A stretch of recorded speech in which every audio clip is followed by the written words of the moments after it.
Welcome to another Learning Council podcast. This is your host, LeiLani from Learning Council News Media. I'm the CEO and publisher here. I'm also the founder of the Omni AI Alliance with a whole bunch of other founders. It's been an exciting several weeks getting that started off.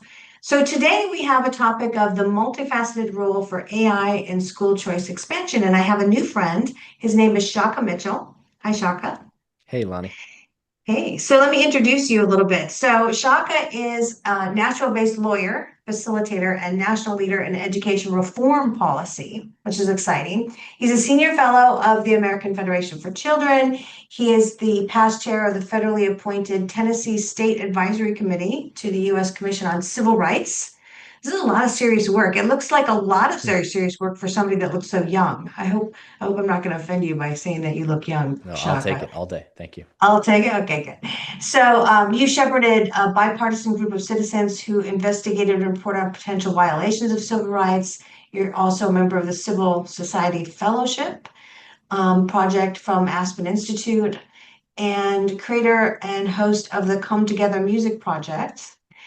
And you serve as moderator for Leadership Nashville. This is a lot of stuff. I mean, I'm going to be on your bio for another half an hour, but you're an alumni of Belmont University and a few other illustrious academic achievements, but you're also a husband and father to three daughters. That's it. That's a big one. Yeah, Yeah, that's a big one. So how old are they right now? Are they in K-12 right now? they sure are. Yeah, my girls are in fifth, seventh, and 10th grades. Ah, so you're living the dream of K-12 education right now through Sure am. them. Yeah. That's exciting. Okay, so we're going to talk about this multifaceted role for AI, and I'm a big proponent of this. We had a Omni AI Alliance meeting yesterday online, and it even took even more turns than I thought it would. So we're in a state of choice, though, in the United States. Texas just passed choice legislation, Arkansas last year, Georgia last year, Tennessee. We're now, by our estimations as Learning Council research, we're estimating that if all the choice parents in the choice states took their choice, meaning the monies that they have allocated there, it would move at least 40% of the market away from public education, public traditional. This is a Hmm. huge issue, right? Like for them, they're like, freaking out. I think some of them are sort of capping it now, like Arizona went through that. But let's talk about that first, because I know we want to talk about AI too. But what is your opinion on this state of choice? Yeah. Well, thanks for having me on, and glad to talk about all these things. And it's a good place to start because, the past 4 years, I think every year we've said that this was the year of school choice because this momentum has just continued. I mean, I think it was obviously happening before COVID, and I've been with American Federation for Children since 2017. Our organization is, you know, more like 25 years old in some capacity. Um, but after COVID, you really saw parents, for a variety of reasons, just start flooding their state legislatures and saying, "Hey, we've got to have some options beyond what we saw during the pandemic, kind of the height of the pandemic." And so, Right. as you mentioned, we saw lots of laws pass. Texas, has got a new law that will allow 100,000 students to participate in the education option of their Yeah. choice. Tennessee, They where yeah, I they live, same capped thing. it. Yeah. So Yeah. really seeing, as you mentioned, parents of all stripes take advantage of these programs. We view that as a great thing. I mean, I mentioned my three daughters. I always tell people that all you need to know that one system doesn't work for every kid is to have more than one kid, right? And maybe the same school will work, but even within the same school, I see with my girls, they have different affinities, for different subject matter. They've got different likes and dislikes. They've got things that ways that one learns that the other one doesn't. And so the question is, how are we going to craft an educational experience that best meets every kid where they're at?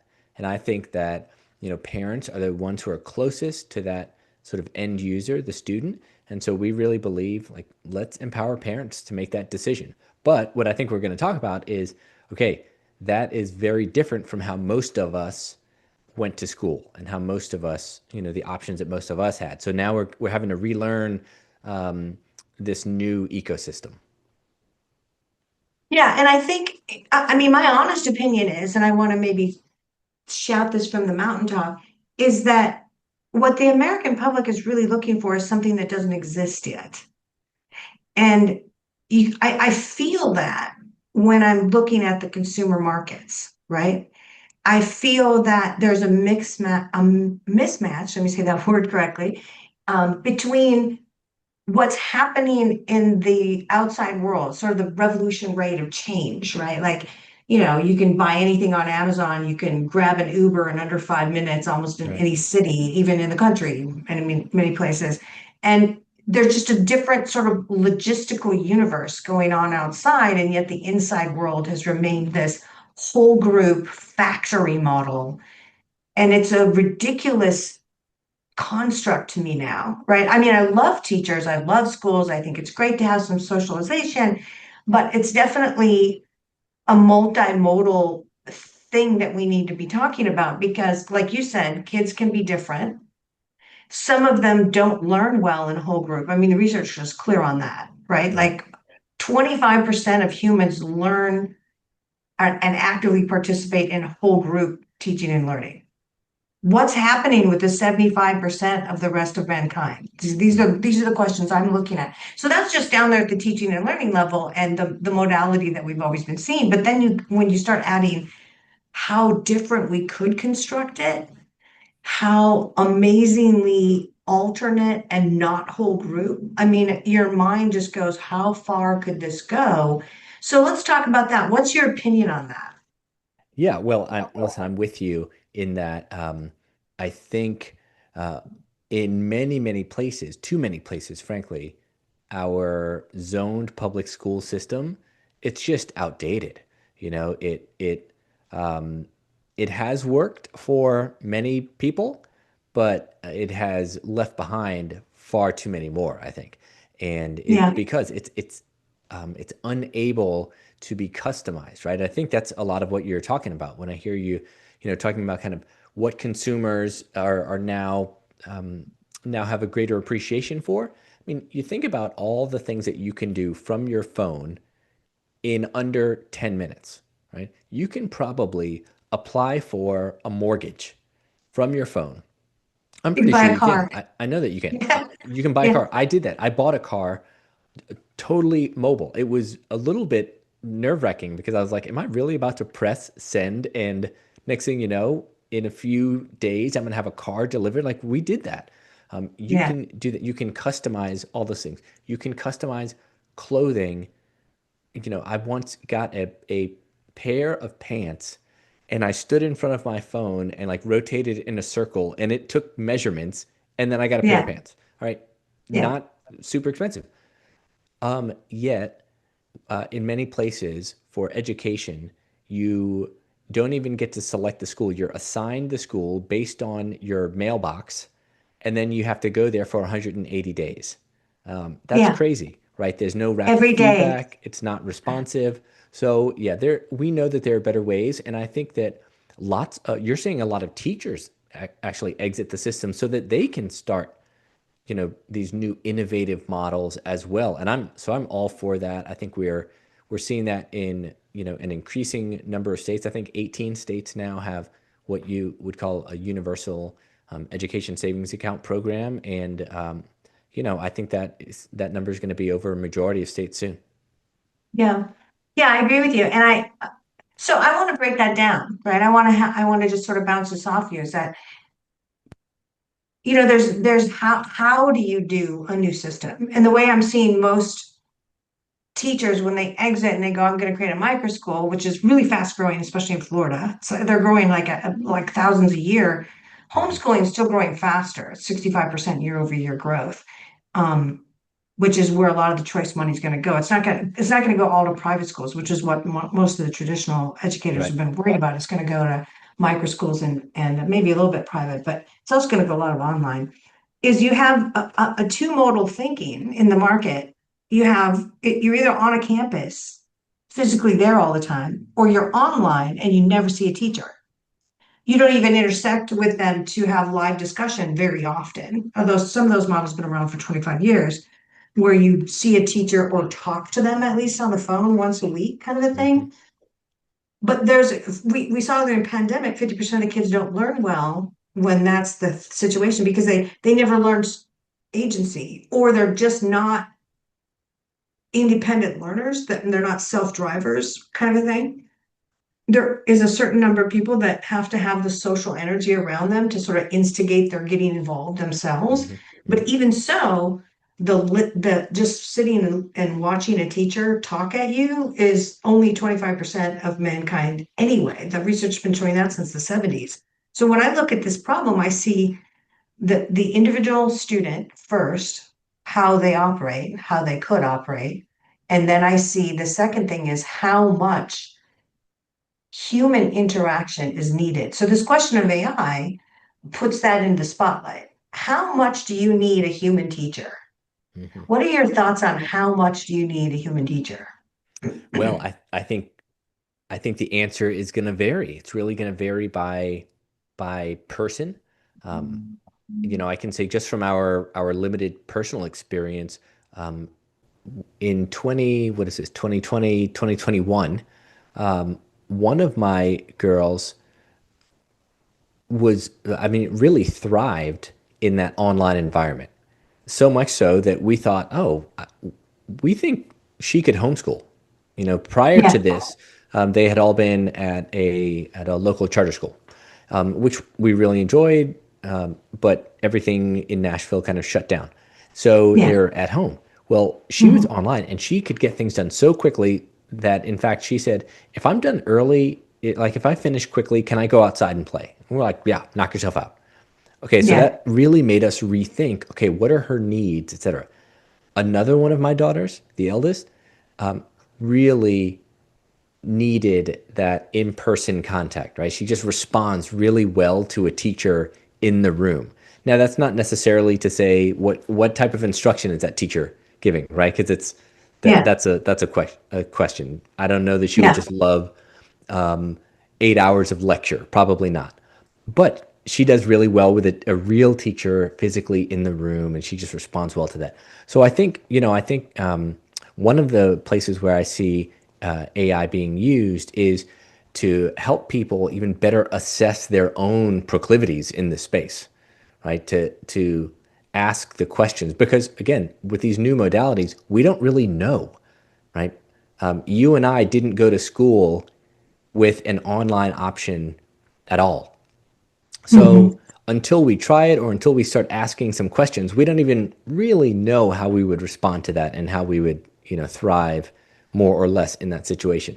So I think that you're going to start to see some tools that give us some indicators about this to help parents, because really it's parents who can use a little guidance in saying, all right, what am I looking for? What am I doing for child one, child two, child three? What are the how am I going to address these different needs? Choice is going to, I think, go hand in hand with that, because if they can use resources in different ways, not just on tuition, but on the technology and the part-time in person, but part-time hybrid and online stuff, right? That flexibility is going to make the customized learning much more feasible. Yeah, and I completely agree with that. I think I want to say the other vector that I've really inspected is time. So the reason we're locked in the manufacturing model is because the logistics that Uber manages and FedEx manages to get a package anywhere in the world in 24 hours is lost on schools. Mm. You're dealing with, 5, 6, 7 year olds. And at the younger age, you run them as a group and you probably should, for most things, right? They still can do some independent learning, but it's kind of like a social time Hmm. but when you get to middle school and high school, it's like, it's already been proven that they learn best if they're in a sort of quiet zone where they're independently studying, but then they also have some teacher time. The method is a whole different thing, but the way they're intersects is always in the classroom and then the next classroom and then the next classroom, right? This is the way time intersects the adult with the student.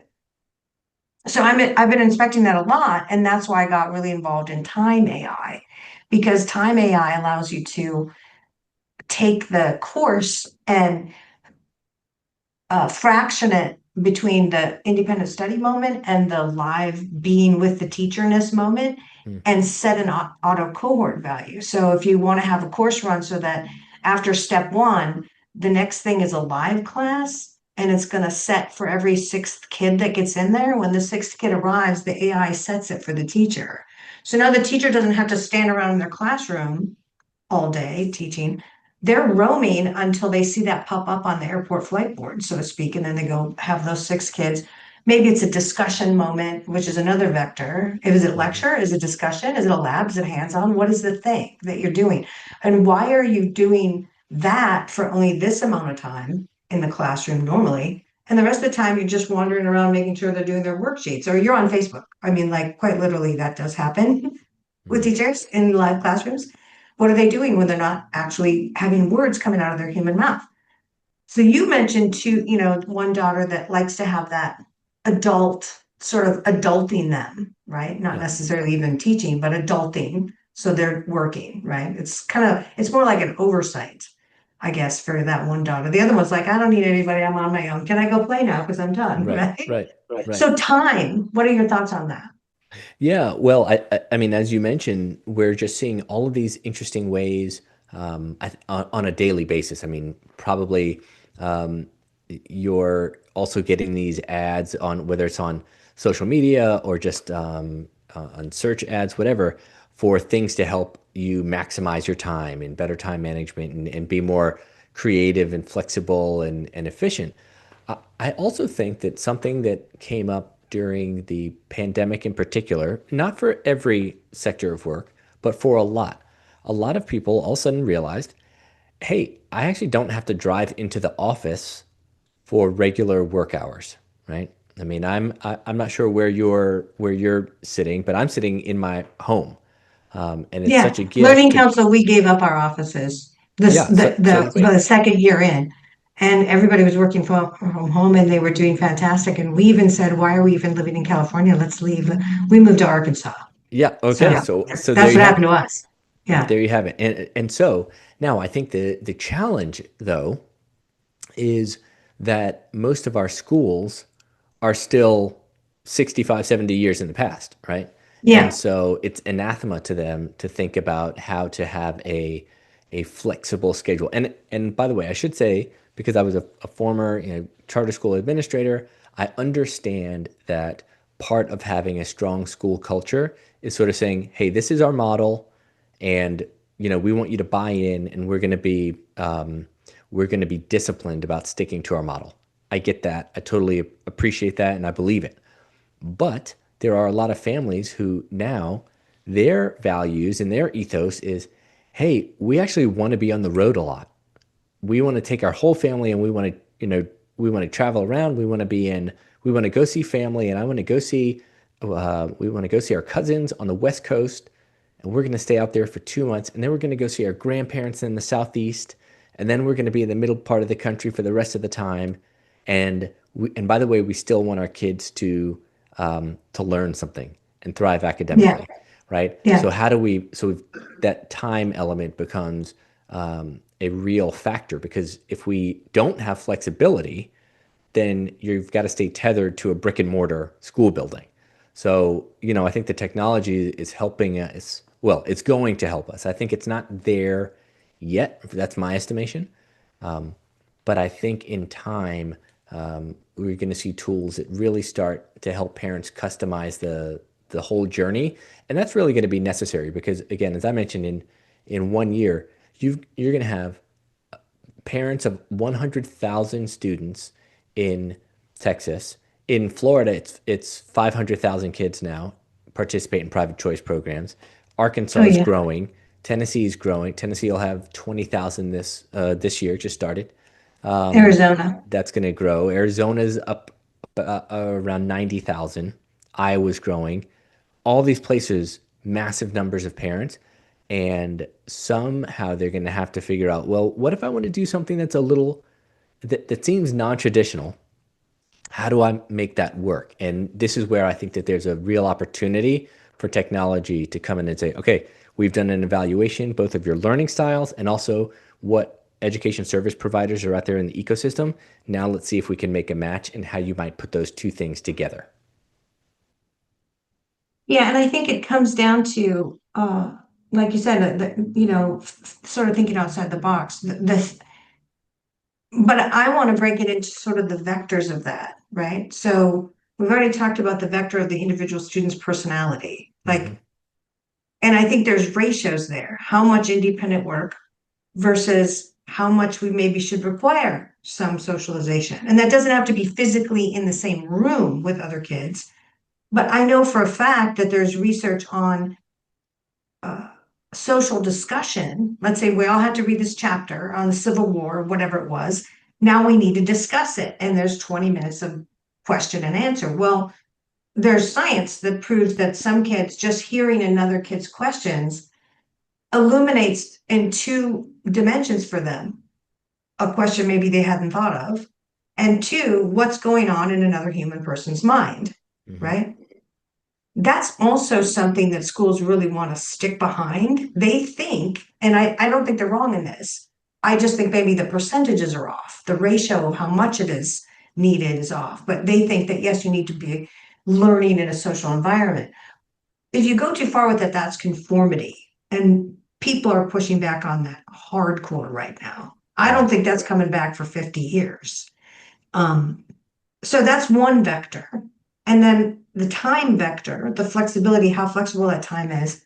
Then there's the vector of the actual material, right? Right. That's in dispute everywhere on everything. I even think which are the four core subjects is possibly in dispute, Yep. right? I think we need to go that deep. And then you have how the human teaches, like as a teacher, what are you doing? Because now when you put AI in the scene, I don't know why you'd ever lecture. Like why are you doing that? There's no reason for that. That's been proven since the 1970s. So why are you doing that? And also, if you are gonna teach, is it actually a utility of what you're doing? Are you showing, the I do, we do, you Mm-hmm. do kind of a Mm-hmm. thing? I believe in that. And then there's that uh, whole dynamic of space, right? Like, where are you? Are you always required to be here? Blah blah blah blah blah blah. So there's all these different vectors here. That's what makes me say the thing that we're all groping in the dark towards has not been put out there yet. Mm-hmm. That because it's not a sole thing, it's a dimensional change the entire system. Mm-hmm.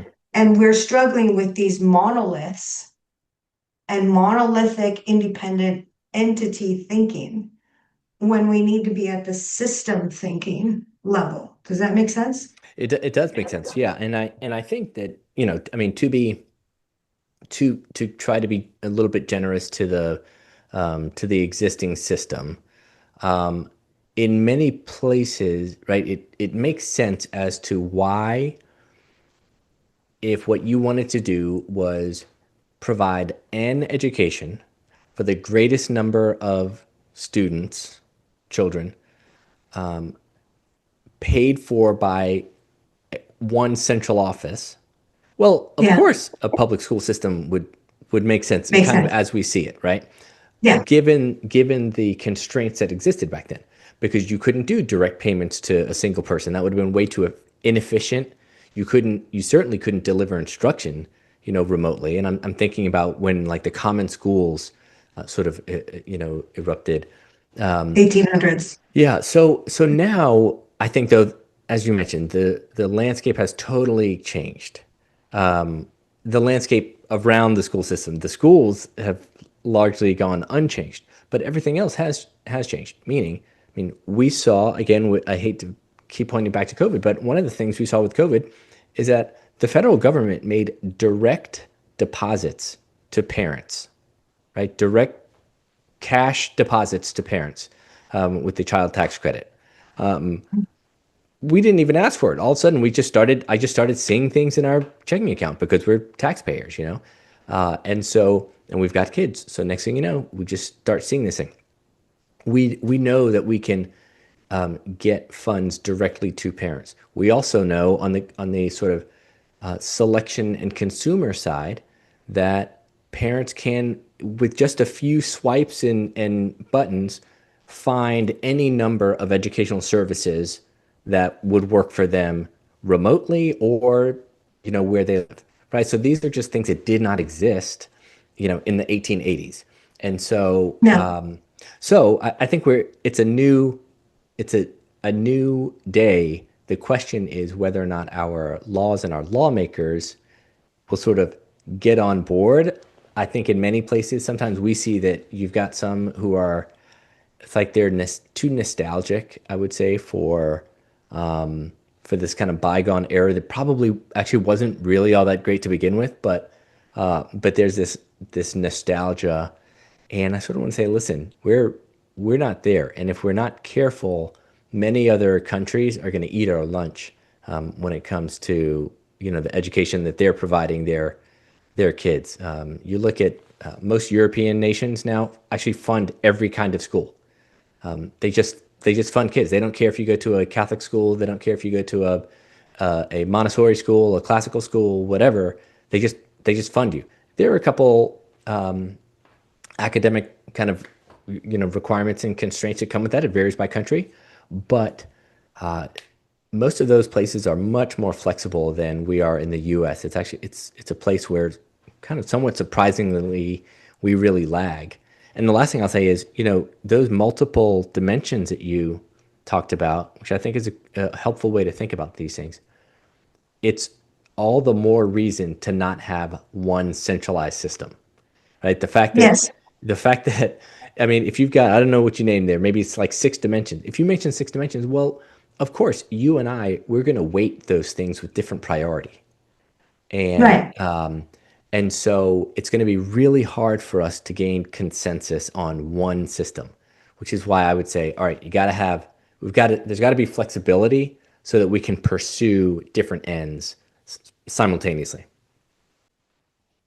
Yeah, and I think that you're onto something, that the no consensus for any one system exists now. The people that are nostalgic, I'll just mention, they in their mind, they're like, well, it was working back then. The achievement was better. Well, yeah, we had 95 to 99% homogenous all-American population 40 years ago. Then we had mass immigration. Now I've got school districts telling me they have to teach to 128 languages, which includes 128 cultures. So you've got people who are literally arriving in classrooms as a ninth grader, and they've never been to a school. They don't even know how to behave, Right. right? And they're 6, 7, 8 grades behind. They don't even read and write in their own language, and we're supposed to catch them up. And you throw that on a teacher, and the average teacher right now has 30 to 40%, which is 10 out of 30 kids in every one of their units they teach. If they teach six units, that's whatever, what is it, 10, well, 60 kids that are 3, 4, 5, 6, 8 grades behind if they're teaching high school, literally can't read, can't do any math, and they're trying to teach them algebra. I mean, this is just ridiculous, right? It's so ridiculous to keep it into the whole by age, Right. whole group grade manufacturing pattern. It's insane, and it's driving teachers insane. They're Yep. losing their minds because it's literally not a human job. I mean, that's not a human job to do. Like, I got to teach these 20, and then I've got 10 of wild variety every hour all over. I mean, that's what they're using AI right now for. They've got their normed path, and they can corral these into a, A to F range, the 20, but the other 10 they got to customize every single day for. Right. So the normed group is already not getting enough attention by orders of magnitude more than the nostalgic guys' days, right? Back then, I mean, I don't remember getting a lot of teacher attention ever in my career. I was an exceptional student. No one ever paid extra attention to me because of it, right? I was just like, Right. if they Right. remembered my name, I was amazed. Right. Yeah, So now they we were have happy to just sort of let you go. Yeah. Yeah. yeah, don't pay attention to me. Plus, when you're a teenager, you don't want undue attention anyway. But yeah, so there's these different vectors, and I think you're right. I think the message has to be more people need to realize that's over, and we're living in a non-consensus time. Yeah. Period. Stop trying to make everybody do the same thing.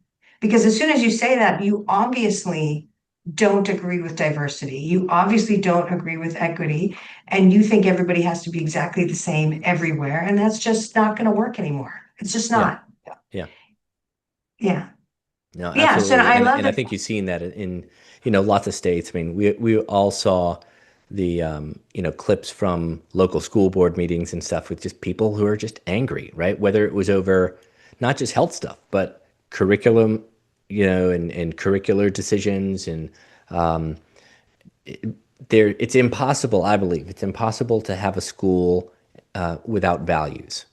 So the question is, which values, and who gets to decide, right? And so I think that has a lot to do, that undergirds a lot of this conversation. Is you go, all right, well, yeah, I'm comfortable deciding for who, for my kids. Do I have the ability, both financial, legal, and otherwise, to make that decision for the ones that I'm, in custody of, and the ones that I have the power to sort of direct their educational sort of journey.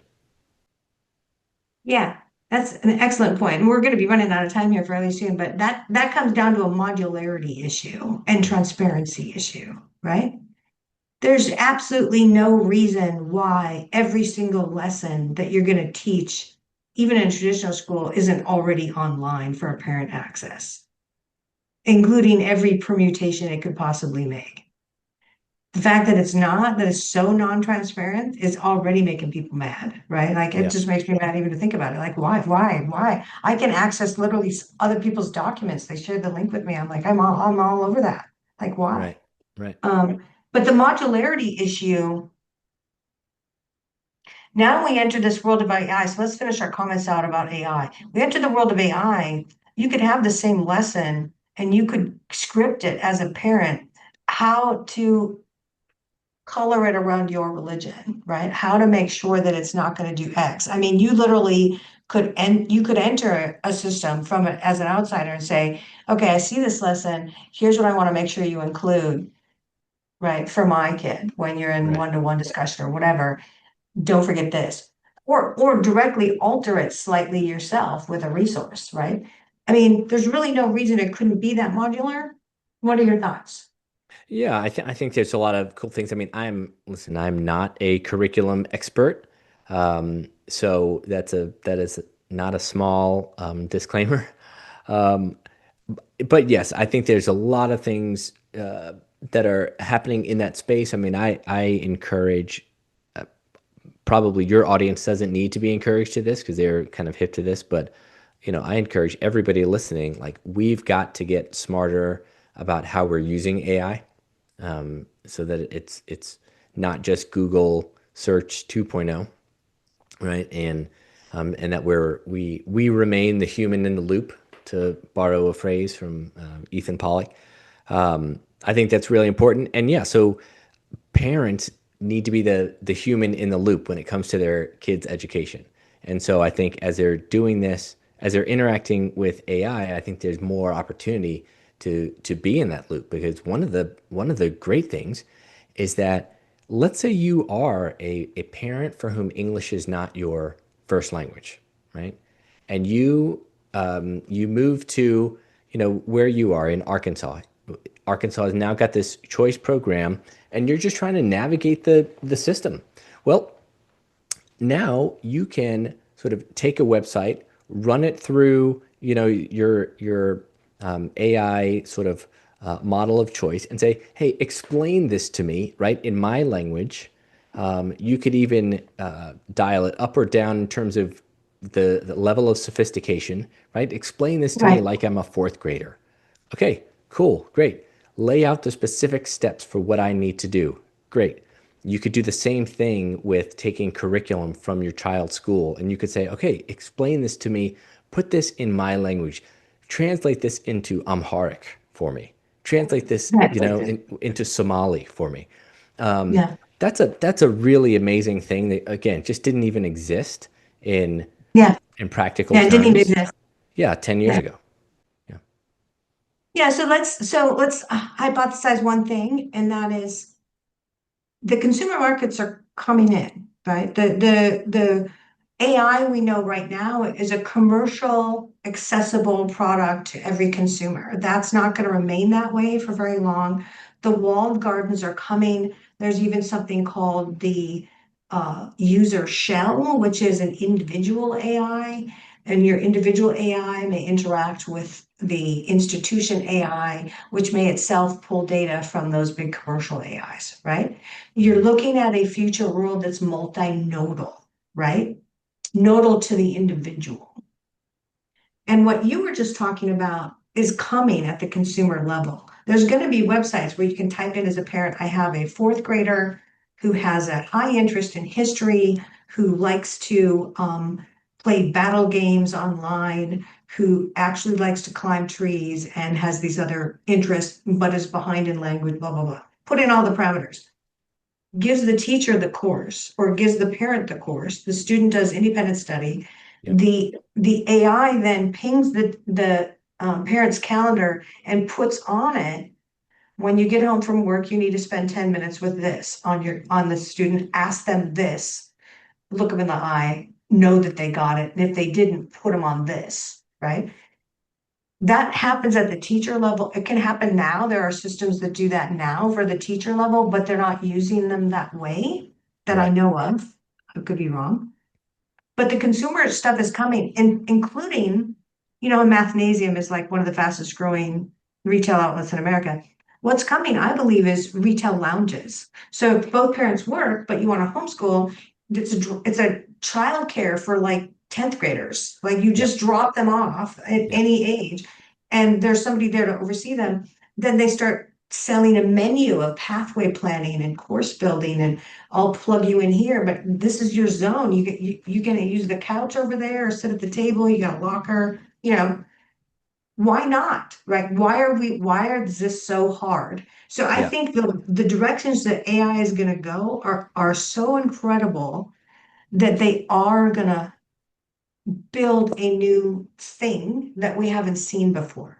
So final Yeah. comments. Yeah. Well, I think as you describe it, is both exciting, these possibilities, and also for many people just a long ways off, right? Because it reminds me of the Henry Ford quote. If I would have asked people what they wanted, they would have said a faster horse. And Yeah, I think lots of times, if you ask people, what's your dream education reform, they sort of say a faster horse. They say, oh, yeah. Better teachers. better That's what they teachers. say. I know. Yeah, instead of I love it. 180 days, you know, maybe plus or minus 5 days. And that's not very exciting.